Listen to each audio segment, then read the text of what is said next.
네, 안녕하세요. 반갑습니다. 저는 정의당 광주광역시당에서 사무처장을 맡고 있는 배준영이라고 합니다.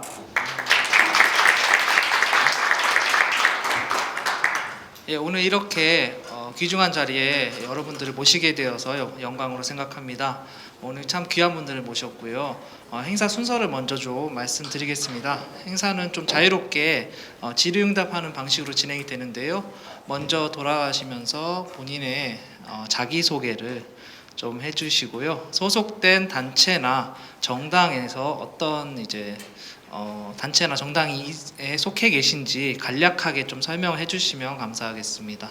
이후에 정의당 심상정 대표님의 환영의 인사말을 좀 듣도록 하겠고요. 이후 자유롭게 앞에 있는 마이크를 누르시고 질문을 하시면 그에 대한 대답을 듣는 식으로 하도록 하겠습니다. 제가 사전에 대표님께 말씀은 적게 듣기를 많이 해달라라고 부탁을 드렸습니다. 그래서 오늘 자유롭게 궁금한 점 그리고 정치나 이 전반에 대해서 이야기하실 분들 계시면 말씀해 주시면 좋겠습니다. 먼저 저희 오신 분들부터 좀 소개를 드리겠습니다. 의장님부터 좀 마이크 앞에 누르시고 말씀해 주시면 되겠습니다. 네, 안녕하십니까. 저는 광주 아동 청소년 의회 4대 의장을 맡고 있는 김정빈입니다. 예, 왼쪽으로 돌아가도록 하겠습니다. 네, 안녕하세요. 저는 티볼조화당에 속해 있는 대표 권태경이라고 합니다. 안녕하세요. 저는 티월조화장 부대표 서영우라고 합니다.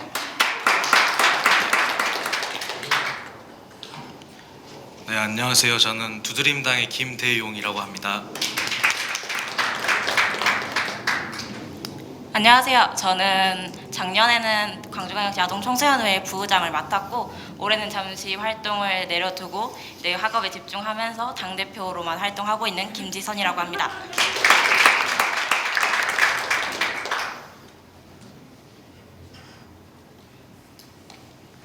안녕하세요. 우리가 해결한당에서 부대표를 맡고 있는 박은서라고 합니다. 안녕하세요. 우리가 해결한당 대표 공남호입니다. 안녕하세요. 정의당 대변인 강민진입니다. 안녕하세요. 광주광역시 아동청소년의회 4대 의원이자 청소년도 진보한 당의 당원인 장준혁이라고 합니다. 안녕하세요. 저는 광주드림 청소년 기자단에서 활동하고 있는 이수영입니다. 네, 안녕하세요. 세대별 노동조합 광주 청년 유니온에서 활동하고 있습니다. 김설입니다. 반갑습니다. 안녕하세요. 청년부채 문제 해결을 위해서 활동하고 있는 광주 청년지갑 트레이닝센터의 센터장 맡고 있는 주세연입니다. 반갑습니다.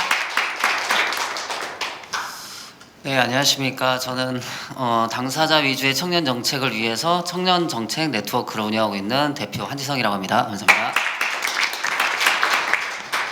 예, 반갑습니다. 정의당 광주 북구갑 예비후보 이승남이라고 합니다. 반갑습니다. 반갑습니다. 정의당 동구 남구을 예비후보 최만원입니다. 반갑습니다. 안녕하세요. 광주 북구을에 출마한 정의당 국회의원 예비후보 황순영입니다. 반갑습니다. 네, 반갑습니다. 정의당 광주시당 위원장이고요.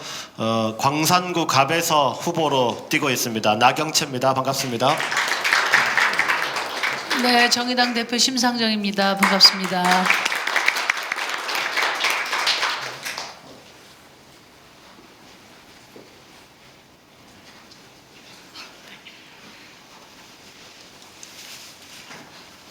안녕하세요. 아동청소년의회 부의장 김사랑이라고 합니다.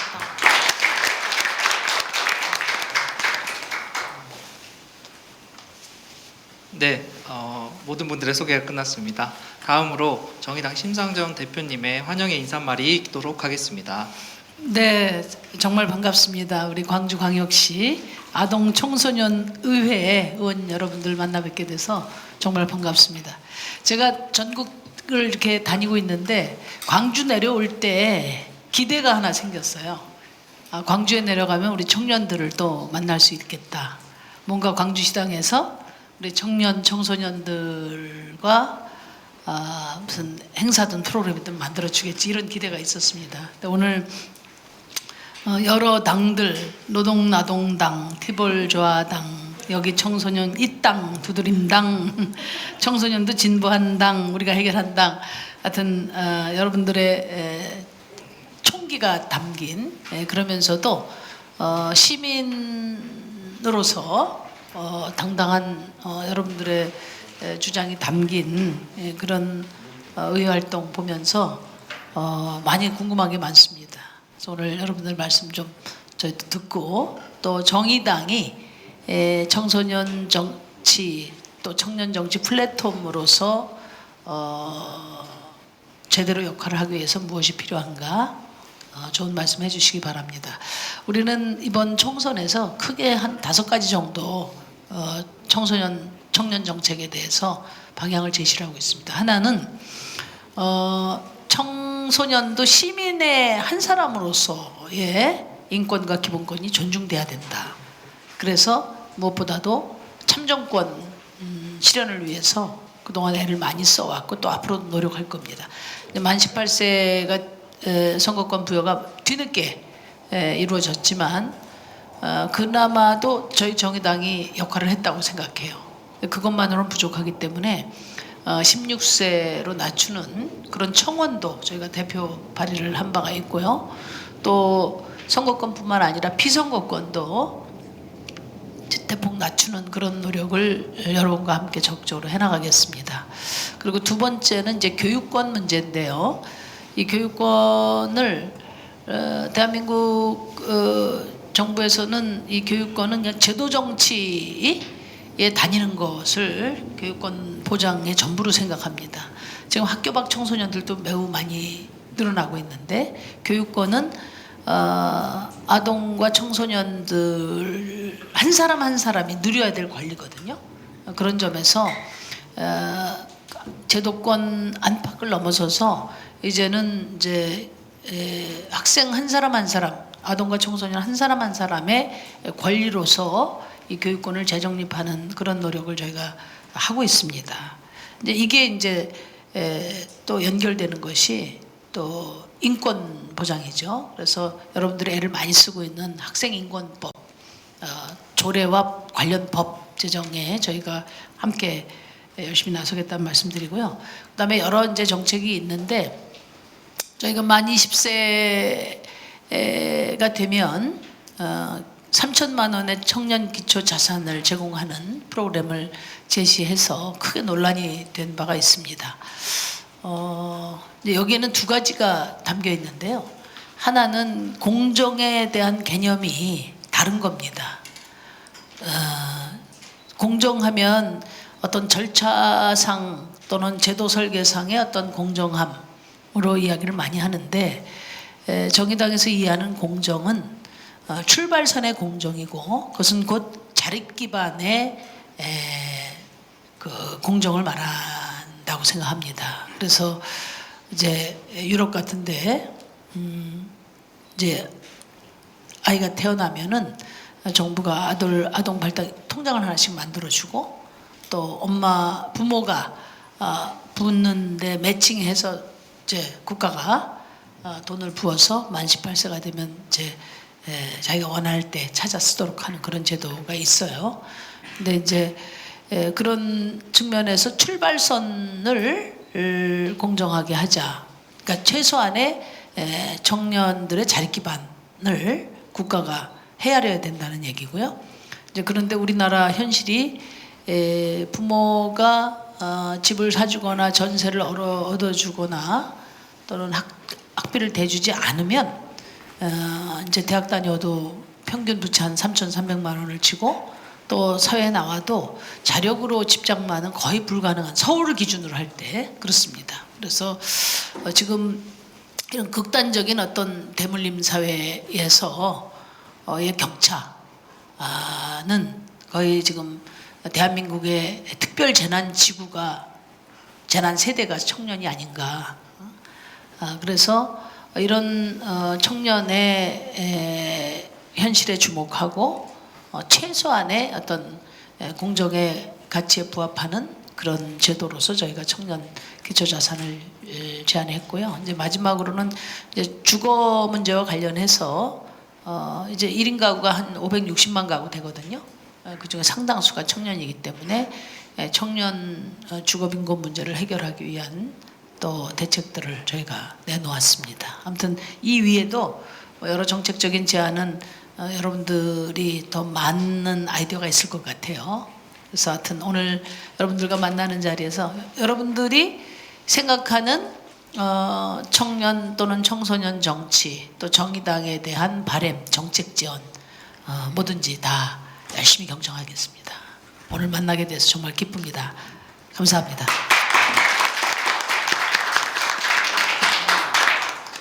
네, 생각보다 짧은 환영사 감사드립니다. 네, 이제 본격적으로 계신 의원님들과 청년단체 대표님들의 좀 질문이 있겠습니다. 저희가 사전에 질문을 요청하지 않았습니다. 대표님이 준비가 안 되신 상황이고요. 저희가 근데 지금 1시간 전에 제가 질문지를 받았는데요. 굉장히 내용이 심오하고 정책적으로 분석을 많이 하셨습니다. 특히 이제 정의당의 청년 정책에 대해서 많이 보신 것 같고요. 그 외에 청소년 참정권이나 18세 투표권에 대한 질문도 준비가 되어 있는 것 같습니다. 네, 그럼 본격적으로 질문을 시작하겠습니다. 질문이 있으신 분들은 앞에 있는 마이크를 켜고 말씀을 해주시면 감사하겠습니다.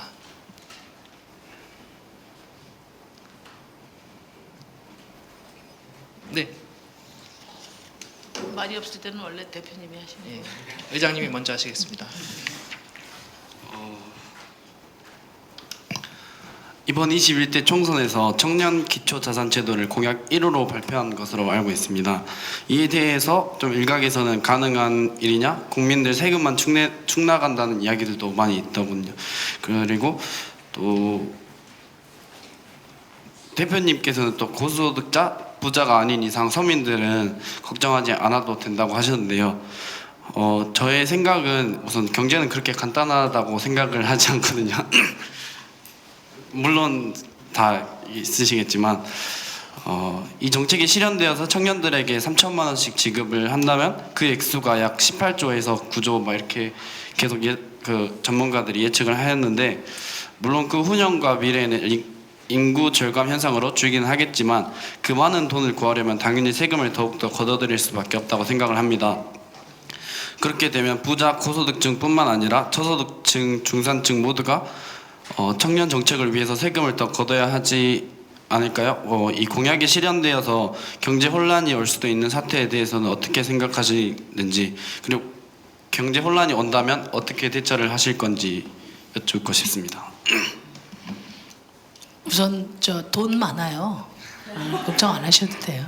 그러니까 이게 우리가 이제 보통 그 정책을 가지고 이야기할 때 뭐 그냥 막 이야기하면 남발하면 책임을 안 진다 해서 재원 마련 방안을 주로 이야기하잖아요. 근데 이제 재원 마련 방안 이전에 500조가 넘는 국민의 세금 한 해 예산을 가지고 무엇을 우선순위로 쓸 것인가, 이게 저는 더 중요한 문제라고 봅니다. 뭐 내놓으라고 하니까 이것은 자산 격차로부터 비롯된 것이기 때문에 지금 뭐 요즘에 부동산 문제 얘기 많이 하지 않습니까? 1가구 2주택 이상을 또 고가의 주택을 누리는 사람은 그에 상응한 세금을 똑바로 내야 된다. 그래서 지금 부유세가 부유세를 채택하고 있는 나라 중 우리가 거의 제일 낮습니다. 실효성이 없습니다. 부유세라는 것은 우리 국민들이 누려야 될 이 공공재인 땅과 주택을 내가 좀 더 좋은 데서, 좀 넓은 데서 누리려면 그만큼 지불을 하라는 거예요. 그런데 그렇게 함으로써 이제 투기적인 소유나 이런 걸 억제하는 건데 지금 거의 그런 억제 능력이 없습니다. 부유세 대폭 강화해야 되고요. 이 부유세를 부유세는 지금 이제 부유세가 아니라 보유세죠. 보유세는 종합부동산세라고 해서 이게 이제 지금 지방세로 돼 있지만 초과분을 중앙재원으로 이 청년 기초자산제 재원으로 돌리자. 그리고 우리 아까 이 자리에서는 얘기 안 하셨구나. 초부유세 1%의 부자들이 내는 또 부유세 뭐 등등해서 저희가 재원 마련 방안은 있는데 저는 이 문제는 이제 좀 더 근본적으로 어떤 하나의 복지 정책을 추가하는 관점이 아니라 시스템을 바꾸자는 얘기예요. 그래서 현재 500조가 넘는 예산에서 단기적으로는 18조, 그 다음에 2024년 이후에는 한 14조 이하로 줄어들 걸 3년에 그러니까 3년간 지불하는 거니까요. 그 재원을 그 청년들에게 세금으로 지급하는 것이 결코 무리하지 않다. 그렇게 생각해요. 정의당 정부가 이루어진다면 당연히 우선순위에 올라가게 될 겁니다. 그리고 또 이제 이 국가 재원을 다뤄보면은 지난 3년 동안 초과 세수가 무려 50조 이상 거쳤거든요. 그리고 정부 예산에서 특히 생활 SOC 예산 같은 경우는 돈을 못 써가지고 연말에 이 돈 쓰는데 거의 돈을 쓰기 위해서 쓰는 이런 상황도 많이 있습니다. 그래서 돈은 우리가 국민들이 그러잖아요. 집안에서도 어떤 필요가 있을 때 그만큼 걷는 것이 세금이에요. 먼저 필요가 있고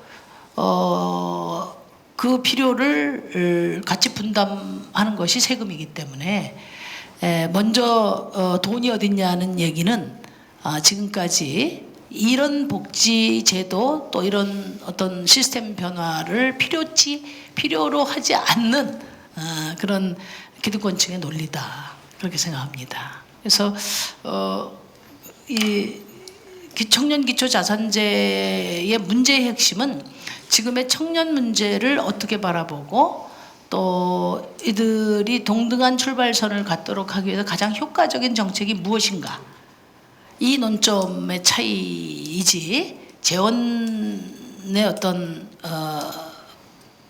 문제를 논점으로 가져가는 것은 뭐랄까 다분히 이 청년의 현실을 외면하는 그런 세력들이 이제 제기하는 논법이 될 수 있다 이렇게 봐요. 그래서 제가 결론 말씀드리면 돈 걱정은 하지 마세요. 돈 많아요. 네, 또 다음 말씀해 주십시오.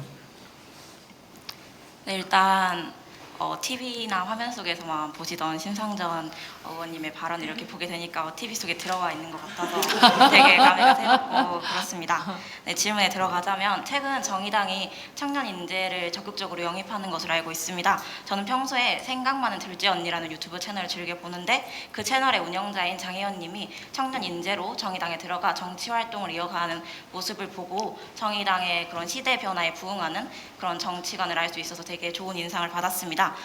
그래서 이러한 앞으로 청년 정치를 정의당에서 그리고 대한민국 내에서 어떻게 풀어나갈지 그리고 이런 청년 인재 영입과 같은 적극적인 청년 정책이 청소년 정치 참여, 청소년 그런 인재 영입과 같은 청소년 정치 참여의 길로 이어나갈 수 있을지 심상정 의원님의 생각을 묻고 싶습니다.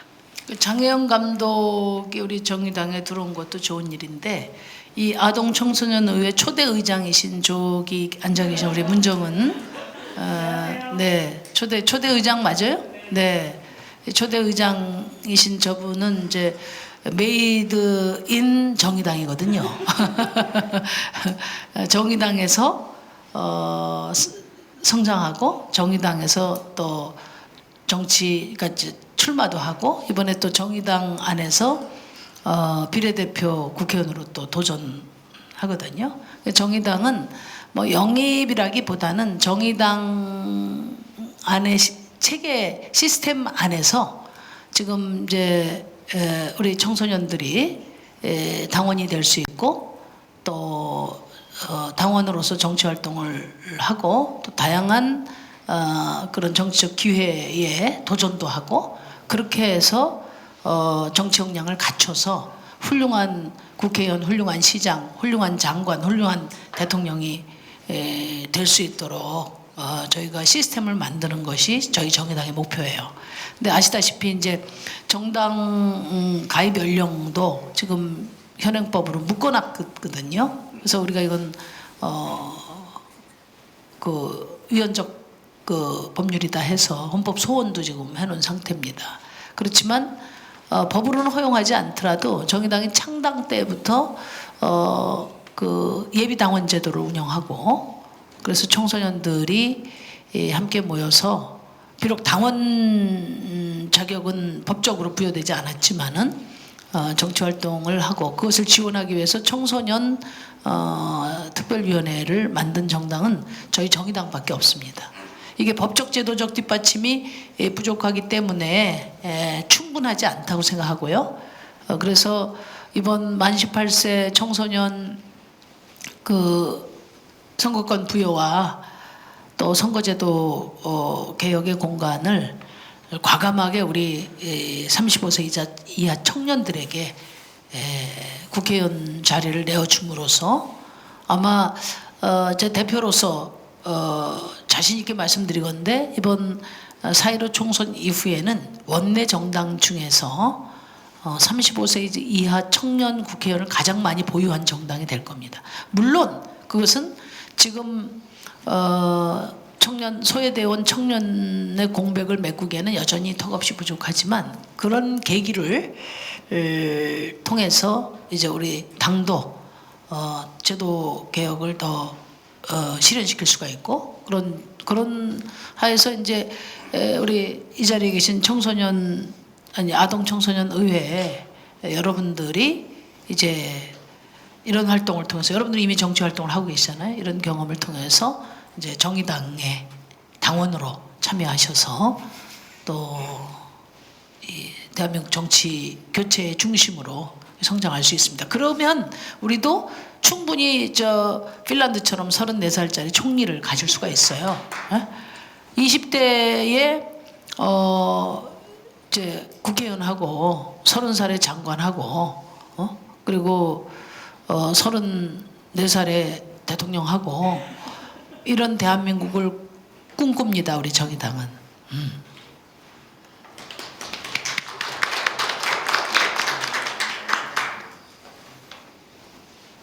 네. 네, 안녕하세요. 일단 올해 처음으로 바뀐 게 18세 참정권에 관한 거잖아요. 일단 저희 나이대가 이제 참정권을 갖게 돼서 좀 감회가 새롭고 그렇긴 한데 일단 저희가 아직은 어리고 아직 학생 신분이다 보니까 아직 정치에 대해 관심이 없고 또 알고 있는 게 많이 없고 그냥 대통령이 누군지 그냥 유명한 국회의원이 누군지만 알고 있지 제대로 된 정치에 대한 것은 하나도 모르는 친구들이 정말 많은데 청소년들이 투표를 할 때 정치에 대해 교육을 해야 여론몰이나 소위 인기투표, 부모님이 권유한 후보를 찍는 등 약간 큰 문제들이 줄어들 거라고 생각을 하는데 최소 중학교 3학년 때나 고등학교 1학년 때부터 학교에서 성교육이나 인권교육을 하듯이 매년 몇 시간씩 정치교육을 하면 어떨까 생각을 하게 되었는데요. 이렇게 교육을 하다 보면은 올바른 시민으로, 올바른 정치의식을 갖고 있는 시민으로 충분히 성장할 수 있다고 생각하는데 심상정 의원님의 대표님의 생각은 어떤지 여쭙고 싶습니다. 그게 저희 정의당의 공약이에요.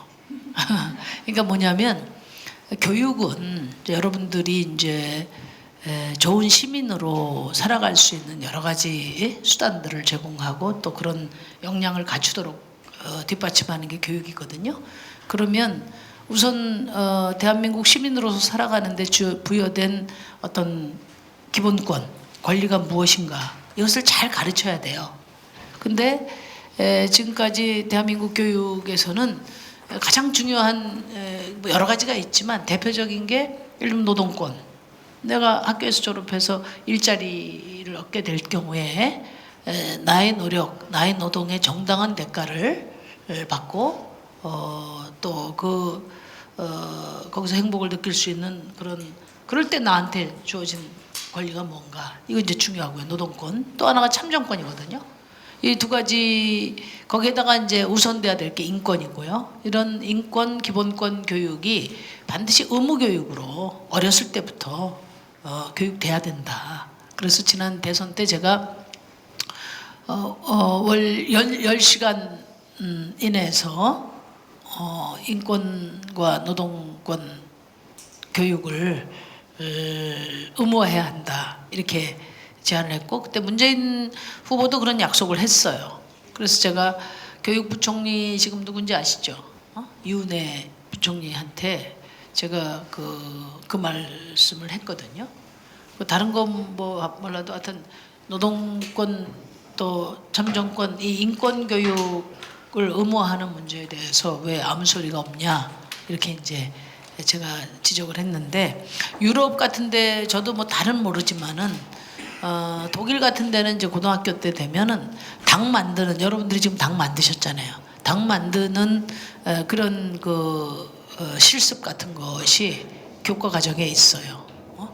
내가 만들 당의 강령도 써보고 또 내가 만들 당의 정책도 만들어보고 당명도 만들어보고 이런 게 정규 교과 과정에 있고요.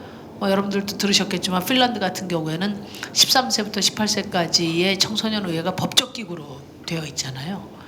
그리고 영국 같은 데도 어렸을 때부터 부모님 손잡고 정치활동에 참여하고 초등학교 때부터 예를 들면 선거 같은 데 인턴십을 권장해요. 선거 같은 데 캠페인에 동참하면 그걸 이제 학점으로 인정해주고 하는 그런 식으로 어렸을 때부터 정치적인 교육과 훈련을 강화합니다. 왜냐하면 그것이 살아가는 데 너무나 중요하니까.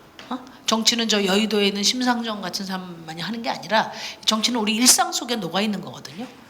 나가 아니라 우리 모두가 한테 적용되는 그런 것은 다 정치거든요.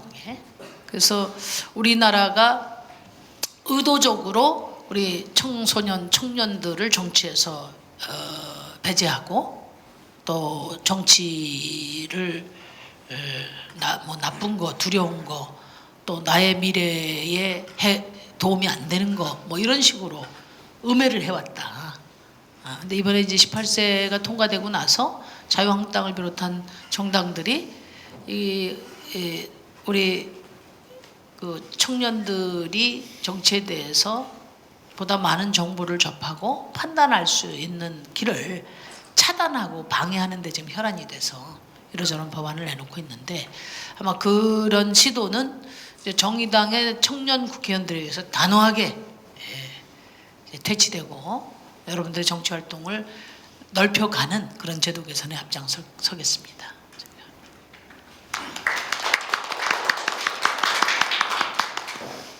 네.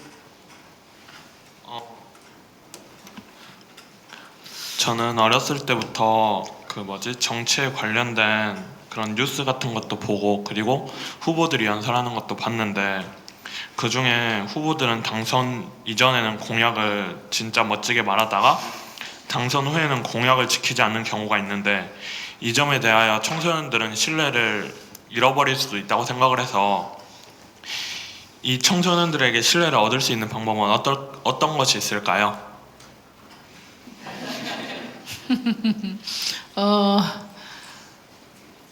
우선 이제 정책에 대한 성실성이 있어야 될 것 같아요. 이제 뭐 좀 여러분들 부모님들이나 어른들은 그동안 살아온 과정에서 본인들이 겪었던 정치인은 뭐 약속 안 지키고 거짓말하고 또 앞뒤 말 다루는 것을 마치 당연한 것으로 이렇게 용인해 주는 문화에서 살았거든요. 그러다 보니까 정책을 내고 안 지키는 것은 뭐 문제도 삼지 않는 그런 풍토가 됐어요. 그렇지만 정치 선진국의 유럽 같은 데 가보면 자신들이 낸 공약에 대해서 어떻게 이행하고 이행하지 못했을 때 왜 그런지에 대한 설명의 의무가 매우 무겁게 부과되고 있거든요. 그런 사람들은 이제 다음에 안 찍어준다든지 약속을 안 지키거나 공약을 아예 뭐 합리적인 이유가 아닌 그런 핑계로 뭐 공약 이행을 안 했다든지 그러면은 무겁게 갑니다. 그만큼 이제 이 유권자들이 이 사람이 무슨 공약을 냈고 이 공약이 실제 어떻게 되고 있지? 이 공약이 나에게 도움이 되나 안 되나? 이걸 가지고 우선 그 사람을 선택하는 거예요. 그러니까 내가 그 후보를 선택할 때 정책과 공약을 중심에 놓으니까 그걸 유심히 보게 되고 그걸 이행하지 않고 거짓말하는 사람은 다음에 이제 떨어뜨리고 이렇게 하는 거거든요. 근데 우리는 제가 오늘 여기 광주에 왔지만 광주에는 그 막대기 어디 갔어 막대기? 어? 그러니까 더불어민주당 후보면 막대기만 꽂아도 되잖아요 여기는. 그 사람이 어떤 정책을 내고 그 사람이 어떤 청소년에 대해서 청년에 대해서 어떤 정책을 가졌는지와 상관없이 당선돼요. 이런 풍토화 하에서는 유권자들에 대한 책임성을 담보하기 어렵고 이거는 상당 부분 유권자들 책임도 있다. 그런 뭐 더불어민주당이면 무조건 찍어주니까 다른 거는 뭐 별로 그 더불어민주당에 가서 공천받는 게 내가 정치인 되기 위한 최대의 승부처지 여기 내려와서 뭐 표 받고 이런 거는 그냥 그건 뭐 당연히 될 거다 이렇게 생각하거든요. 그래서 정치개혁이 필요하다 이렇게 생각하고요. 하여튼 제가 생각할 때는 정치에서 가장 중요한 건 정책적 성실성이다. 말하자면 정책을 책임 있게 벼이어서 잘 만들어서 내고 그 다음에 그것을 성실하게 실현시키는 그것이 우리 청소년들하고 정의당이 신뢰를 맺는 가장 중요한 방법이 아닌가 그렇게 생각합니다.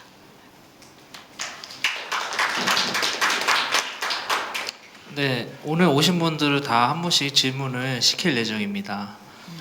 네, 다들 긴장의 끈을 놓지 말아주시고요. 지금 청소년 이야기가 좀 많이 돼서 청년 단체에서 오신 분들도 좀 질문을 해주시면 좋을 것 같습니다. 저희는 그 청소년분들의 의견을 좀 많이 좀 들어보면서 같이 좀 고민 좀 할 부분들도 있을 것 같아서 먼저 좀 기회를 좀 드리고 싶은 마음으로 좀 기다리고 있습니다. 네. 예, 대표에서 말씀해 주셨으니까요. 그러면 계속 이어서 예, 질문해 주시면 되겠습니다. 전 질문보다는요, 약간 쓴소리가 될 수 있을 거라고 생각을 합니다. 청년 간담회를 제가 주로 많이 다닙니다. 대표로서 많이 다니다 보니까 항상 시간적 제약이나 또 의견을 수렴하고자 하는 의지는 알겠지만 그에 준해서 특별한 피드백이 오지 않는 것에 대한 부정적 의식도 되게 크기도 하거든요. 근데 오늘 제 원래 청년들과 청소년 간담회를 진행하는 데 있어서 지금 이 시간에 간담회를 잡는 것 또한도 공감되기 참 어려운 상황이라고 저는 생각을 하거든요. 그래서 이런 부분에 있어서도 좀 공감을 할 수 있을 부분들도 좀 고민하셨어야 되지 않을까라는 생각이 들고 저희가 도구가 아닙니다. 이 자리에 와서 시간 쪼개서 와서 좋은 이야기를 하고 싶고 좋은 제안을 하고 싶다고 하지만 그럴 수 있는 상황이 만들어져야 그 상황에 따라서 더 좋은 이야기들도 할 수 있을 거라고 생각하거든요. 근데 지금 제가 이 자리에 오면서 계속 고민했던 것 중 이 자리를 참석해야 되나 말아야 되나 따지도 고민을 했었습니다. 단순히 그냥 심상정 의원 대표님께서 이 자리에 오기 때문에 저희가 어떤 의견을 주기 위해서 이 자리에 참석한다. 어떤 의미로 다가갈 수 있을까에 대한 고민을 했던 거거든요. 근데 그런 부분에 대해서 한 번 더 고민해 주십사 말씀을 좀 드리고 지역 정치인들을 키워내고자 하는 의지를 알겠습니다. 의지는 충분히 알 것 같은데 선거 때만 의지를 보여주시지 마시고 선거 전 그리고 국회가 계속 열리고 있는 와중에도 계속적으로 의지를 좀 표명해 주시고 광주에 내려와 주시던지 아니면 지역 정치인들과의 교류를 계속적으로 극대화 할 수 있도록 노력을 해 주시던지 할 수 있는 부분이 되지 않고서는 지역 정치인들이 성장할 수 있는 기회조차가 없습니다. 사실상. 지역에 있는 청년이든 청소년이든지 정치를 하고자 하는 분들이 생긴다 할지라도 지금 현재 같은 상황에서 제도와 뭐 법에 있어서 보호를 받지 않고서는 도저히 이겨낼 수가 없는 상황이기도 하거든요. 오늘 아까 계속 말씀하셨던 부분들은 충분히 이해는 되긴 하지만 저는 솔직히 말씀드리면 현실성이 없다고 생각을 합니다. 지금 현재 말씀하실 사항이 아니라 앞으로 지속 가능한 범위에서 법과 제도를 변화하고 개선해 갈 수 있는 의지를 보여주시고 그런 의지 안에서 결과를 충분히 보여줄 수 있었으면 좋겠습니다. 그게 정의당이었으면 좋겠습니다.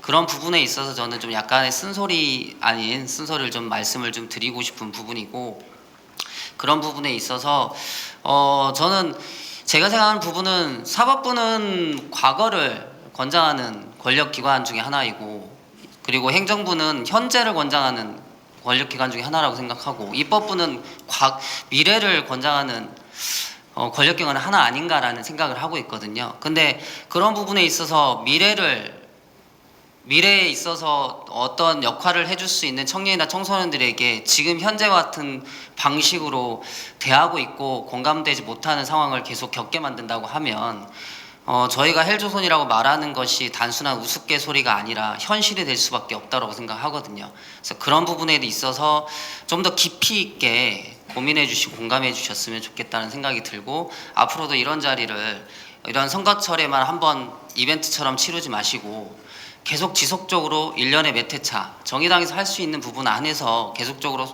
의견을 수렴해 갈 수 있고 정책들도 수렴해 갈 수 있는 부분들이 만들어졌으면 좋겠다는 생각에서 제가 생각을 계속 발언을 할까 말까 고민하다가 하지 않고 가기에는 좀 그래서 마지막 하지 않고 말씀. 가시면 다음에 안 올 것 같은데. 네, 다음에는 네, 오지 않을 것 같습니다. 솔직한 제 심정입니다.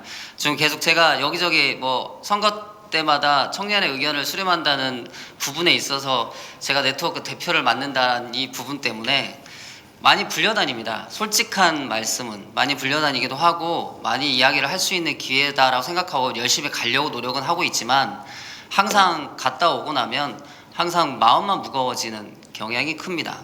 그리고 여기 계시는 예비 후보자님들이나 예비 비례대표 분들도 지역 정치를 하기 위해서 노력해 주시는 데 있어서 지금 되게 현실적으로 어려운 상황에 처해 있다고 생각을 하거든요. 그런 부분들을 대표님께서 꾸준하게 계속 좀 지켜봐 주시고 옆에서 보고 살펴 주시는 부분들이 계속 있어야만 청년 정치인들도 키워갈 수 있고 여기 계신 분들도 더 나은 성장을 할 수 있는 기회가 생길 거라고 생각하거든요.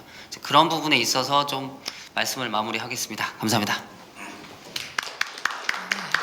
아주 그냥 진솔한 말씀 너무 감사드리고요. 이제 몇 가지만 제가 말씀드리면요. 지역 정치의 좀 어려움을 말씀하셨는데, 저는 이제 이번 총선 이후에는 여러분들에게도 로드맵이 가시화될 거다 이렇게 생각해요. 심상정 대표가 늘 내려와서 여러분들하고 간담회 할 수는 없거든요. 여기에도 청년과 늘 접하고 또 피드백이 늘 일상 속에 이 지역에 있을 때 피드백이 돼요. 사실 가끔씩 한번 만나가지고 피드백이 잘 안 되지 않습니까? 물론 여러분들이 주신 정책 같은 거를 우리가 반영할 수는 있겠지만, 그래서 가장 중요한 거는 이 지역에, 이 지역뿐만 아니라 청년 네트워크가 일상적으로 가동되는 그런 정치인이 있어야 된다는 거예요. 그것이 우리 정의당에서 그동안에 우리 정의당의 수건 과제인데, 이번 총선을 통해서 광주에 그런 교두보를 만들 수 있을 거라는 저는 믿음이 있습니다. 그래서 이 자리에 우리 의원님들, 시의원님들도 계시고 국회의원 후보들도 계신데 지역구도 선전을 할 것이고, 그리고 무엇보다도 지금 비례 국회의원이 저는 탄생될 거라고 생각해요. 그러면 아마 지금 우리 한 대표님 말씀하신 그런 문제는 많이 해결될 것이다. 심상정이 좀 가끔씩 한번 와가지고 선거 때마다 와가지고 눈치 보는 일은 없을 것이다. 이 약속을 제가 분명히 드리고요. 그 다음에 두 번째는 이제 실현 가능한 정책이냐 이런 것인데, 사실 정책이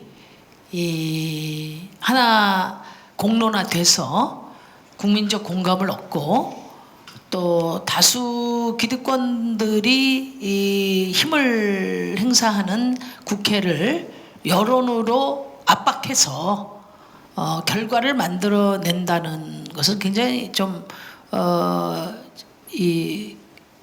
긴 텀으로 봐야 된다고 생각하거든요. 저는 제가 정치하면서 가장 많이 들은 얘기가 뭐냐면은 그런데 되겠어? 이 말이에요. 민주노동당 시절에 처음 우리 반세기 만에 진보정당 했을 때 그때 우리가 경제민주화, 복지, 노동 이런 가치를 막 이야기했어요. 그럴 때 뭐 니들 이야기하는 거 다 좋은데 근데 그런 거 되겠어? 이렇게 이야기했습니다. 물론 지금 크게 실현되지는 못하고 있지만 적어도 이런 가치가 시대정신이라는 건 아무도 부정하지 못하고 있어요. 저는 가시적으로 어떤 법안 하나를 우리가 만들어내는 것은 다른 큰 당에 미치지 못하지만 시대정신을 견인해온 그런 역할은 바로 우리 정의당이 해왔다. 자신 있게 말씀드릴 수 있습니다. 예를 들어서 이제 그리고 실질적인 법안도 있어요. 병사월급 같은 경우도 2016년도에 저희가 최소한 40% 최저임금 40%부터 시작해서 80%까지 가자는 법안이 나왔고 나오다 보니까 그냥 그 원래 정의당이 좀 제기는 하지만 6석밖에 없기 때문에 결정력이 없잖아요. 우리가 낸 것 중에서 국민들의 호응이 좋고 또 점수를 많이 딸 만한 건 바로 또 집권당이 낚아채서 그건 뭐 좋은 일입니다. 더불어민주당이 이제 공약을 저희가 40%로 했는데 30에서 50%로 문재인 후보가 공약을 내서 이제 그 다음에 심상정 정부가 아니고 문재인 정부가 만들어졌잖아요. 그래서 당선되시자마자 다음 해부터 딱 30%로 오른 거예요. 바로 실현됐습니다. 그러면 그 정책은 누가 한 거냐? 그렇게 이제 정의당이 한 건 잘 몰라요. 뉴스에 잘 안 나오니까. 대통령이 하신 거는 잘 나오잖아요. 제가 이야기를 합니다. 그거는 정의당과 문재인 대통령이 함께 이룬 성과다. 객관적으로 맞잖아요. 그죠?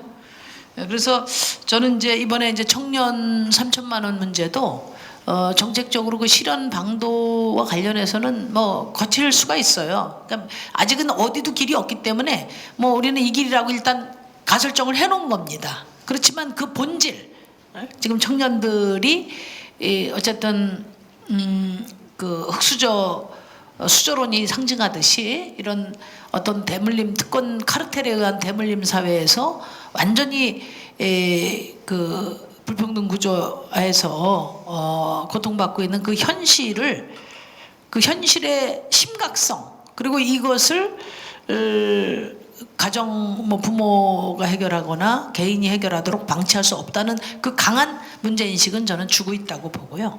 그래서 그런 과정에서 저는 이 청년 문제가 조금 더 본질적으로 공론화될 수 있지 않을까 하는 기대. 정책은 여러 가지 수정과 변화를 할 수 있습니다. 우리가 제기하더라도 다른 당하고 타협하는 과정에서 또 단계적으로 낮은 수준에서 갈 수도 있지만 문제는 청년 문제에 대해서 그동안에 뭐 많은 얘기를 했지만 뭐 헬조선이다 뭐다 이런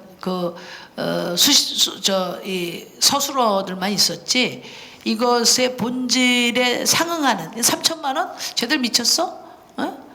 선거 때가 되니까 뭐 따따블 우린 그럼 따따따블이야 뭐 이런 식으로도 비아냥거리지만 그러나 이 문제를 정의당이 왜 제기했을까를 많은 분들이 지금 이해하고 있고요.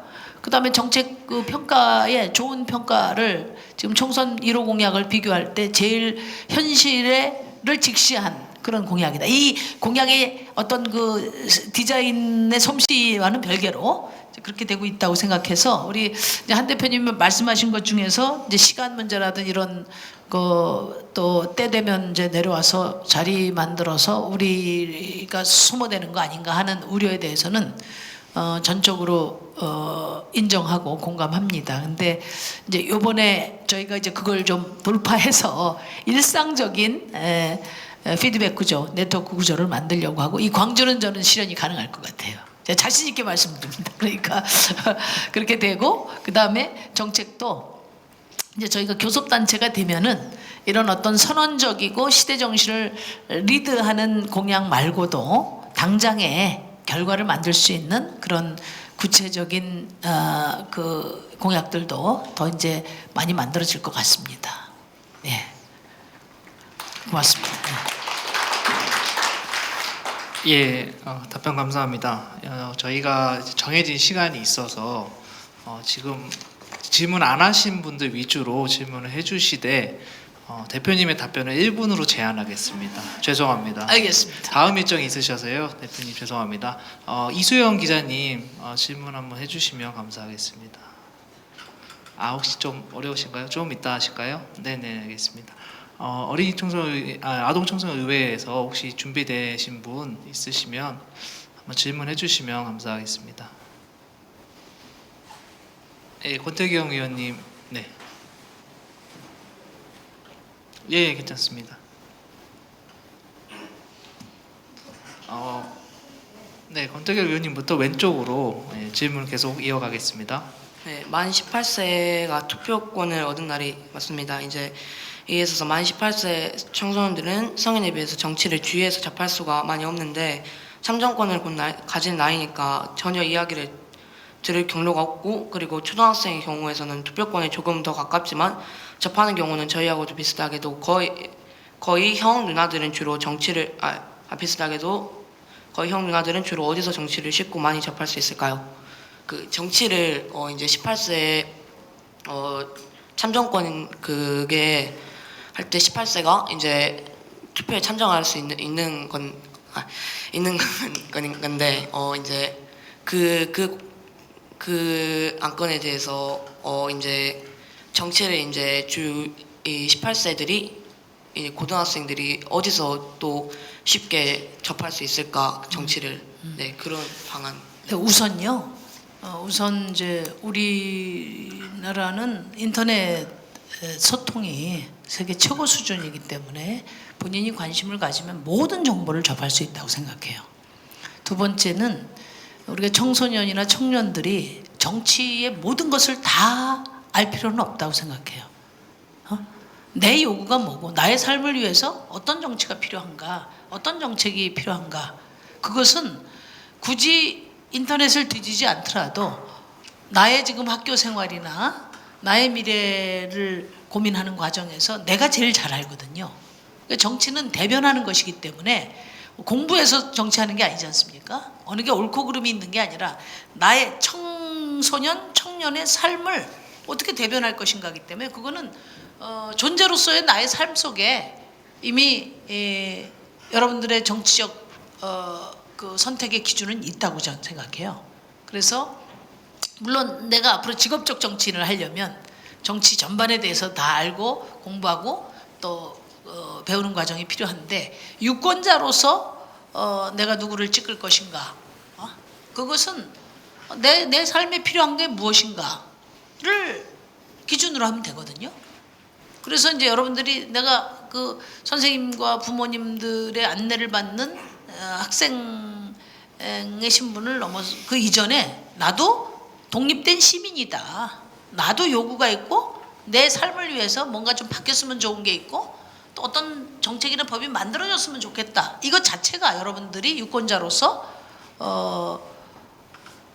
충분히 정치적인 그 판단을 할 수 있는 기준이라고 저는 그렇게 보고요. 더 나가서 말하자면 유권자들에게 제공되는 정보가 우리 청년들에게도 제대로 차단되지 않을 수 있도록 제도적 장치를 만들어야 될 것 같습니다.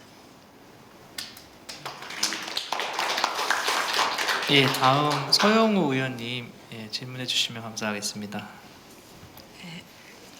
청소년 초자산제로 3천만 원을 만 20세가 되면 3천만 원을 주신다고 하셨는데 중간에 갑자기 예산이 끊기거나 그렇게 된다면 먼저 주던 사람은 받고 나중에는 못 받는 사람이 생긴다면 어떻게 대처하실 것인지.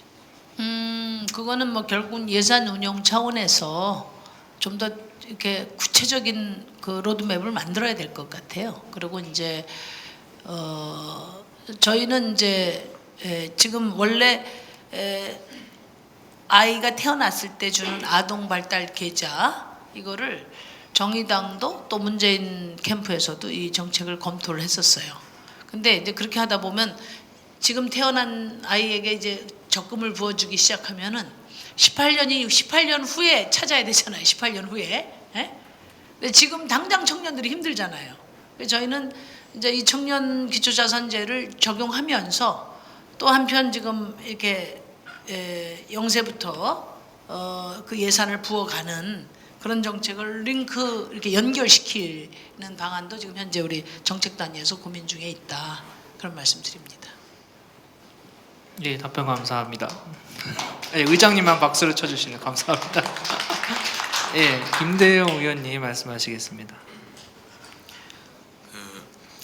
요즘에 참정권이 18세로 하향됐는데 보통 만 18세니까 보통 고등학교 3학년 학생들이잖아요. 고등학교 3학년 학생이면 보통 입시 위주의 교육 환경인데 우리나라가 투표율이 좀 많이 떨어지지 않을까 하는 우려가 되게 많은데 이에 대해서는 어떻게 생각하시는지 보고 싶습니다.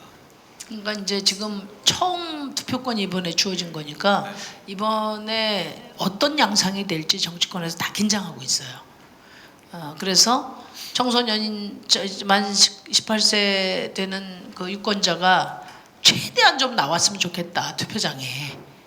그거에 이제 그런 가장 큰 기대를 하고 있는 데가 정의당 같은 데고 가급적이면 좀 안 나왔으면 좋겠다 그렇게 기대하고 있는 당이 또 있을 거예요.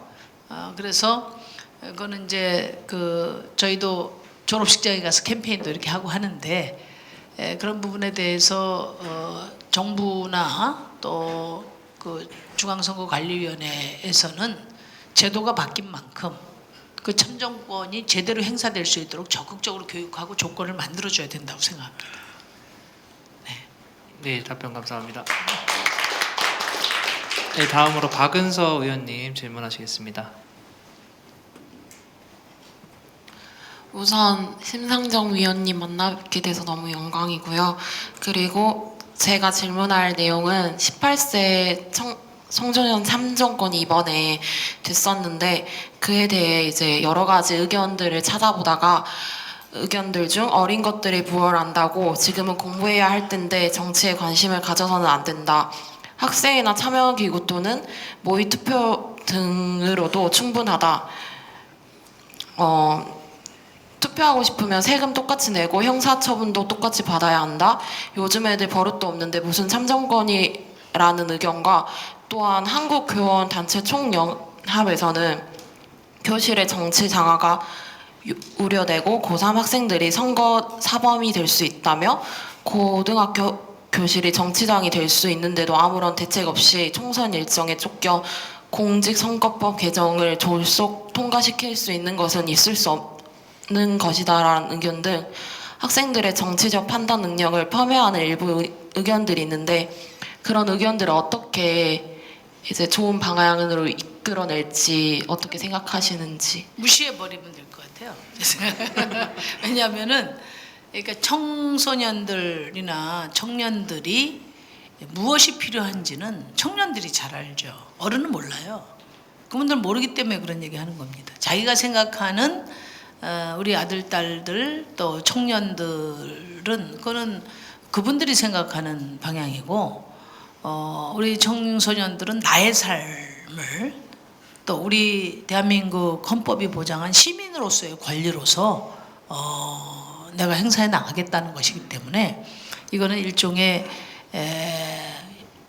그 존재론적인 투쟁과도 같은 거라고 저는 생각해요.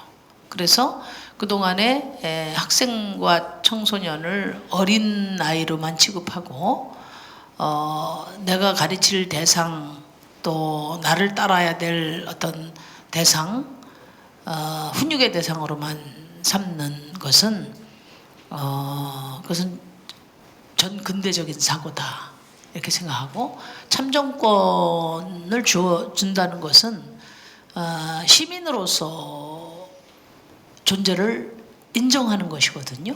근데 우리나라가 어떤 이유 때문에 전 세계 청년들에 비해서 정치적 판단 능력이 떨어지고 또 자기 삶에 대한 책임을 질 능력이 안 된다고 보는가? 그건 맞지 않거든요.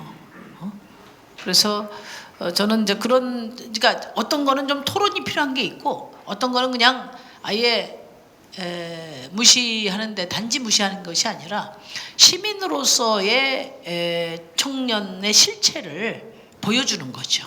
이렇게 여러분들이 모이고 조직하고 목소리 내고 그리고 청년들이 이 힘을 합치면 어른 여러분들의 생각을 바꿀 수 있다. 우리 뜻대로 제도를 만들 수 있다는 걸 보여줌으로써 그럼으로써 교체해 나가는 것이다. 이렇게 생각합니다.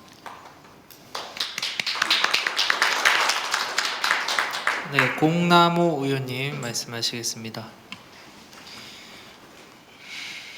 실제 투표를 하는 사람을 대상으로 이제 고등학교 3학년 학생들 대상으로 정치 교육이 이루어지면 일반적인 정치 교육과는 달리 시사를 중심으로 교육해야 한다고 생각합니다. 하지만 그럴 경우 교육자의 정치 성향이 이제 어쩔 수 없이 섞이는 경우가 좀 많아질 수도 있다고 생각하는데 혹시 이걸 어떻게 대처할 수 있을지 어떻게 생각하시는지 궁금합니다. 근데 이제 예를 들어서 어떤 그 현안에 대한 교육 현안에 대한 입장을 그 교육할 필요는 없다고 생각해요. 이 정치가 왜 중요한가? 또 이 그 정치에 대한 시민으로서의 권리는 그거는 교사와 학생 사이에서 성립되는 게 아니거든요. 여러분들이 그러나 이제 중요한 건 이런 거죠. 어떤 정보 제공의 기회를 뭐 학교가 차단한다든지, 그 다음에 어떤 걸 왜곡한다든지, 특정 입장을 강요한다든지 이런 걸 안 하면 되는 거예요. 그러니까 참정권의 자유를 완전하게 보장해 줘야 된다. 청년들도. 예를 들어서 내가 투표하러 갈 때 노동자들 같은 경우에 2시간씩 시간 허용하지 않습니까? 근데 여러분들 대체로 이제 졸업한 사람들이 하겠지만 예를 들면 청소년들도 시민으로서 투표권 유권자로서 행사할 수 있는 조건을 예를 들면 그렇게 부여한다든지, 뭐 투표하는 날은 유권자의 경우에는 투표할 시간을 보장한다든지, 그 다음에 또 뭐 어떤 공보물을 내가 학교에서 읽을 수 있는 권리도 보장을 한다든지. 그러니까 구체적으로 이걸 어떻게 우리 청년들이 유권자로 이번에 제도화됐는데 그 유권자로서의 권리를 제대로 누릴 수 있도록 할 것인가에 대해서 저희가 고민 중에 있어요. 아직까지 이게 이제 새로운 현실이다 보니까 어떤 식으로 제도화해야 될지 좀 더 연구가 필요하다고 생각합니다. 이번에 아마 첫 투표 이후에 이걸 보완하는 그런 노력들이 있을 거예요. 예, 답변 감사합니다. 저희가 시간 관계상 여기까지만 좀 진행을 해야 될 것 같습니다. 다른 이제 세 분은 제가 기억해놨다가 다른 루트로 질문을 전달하겠습니다. 마지막으로 힘장용 대표님이 말씀을 듣고 사진 촬영을 하도록 하겠습니다. 네, 하여튼 여러분들 만나 뵙게 돼서 너무나 반갑고요.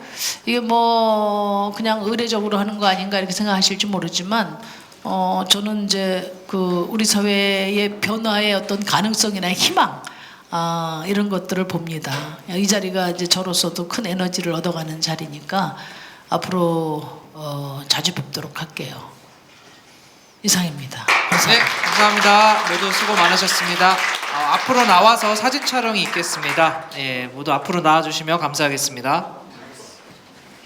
예, 대표님 가운데 주시고요. 의장님이랑 부의장님 양 옆으로 서주시면 감사하겠습니다. 네, 사진 촬영하겠습니다. 하나, 둘, 셋. 예, 구호 하면서 하겠습니다. 청년 화이팅. 청소년부터 하겠습니다. 청소년 화이팅! 네, 다음 청년 화이팅! 예, 정의당 화이팅! 예, 모두 수고 많으셨습니다. 조심히 돌아가시기 바랍니다.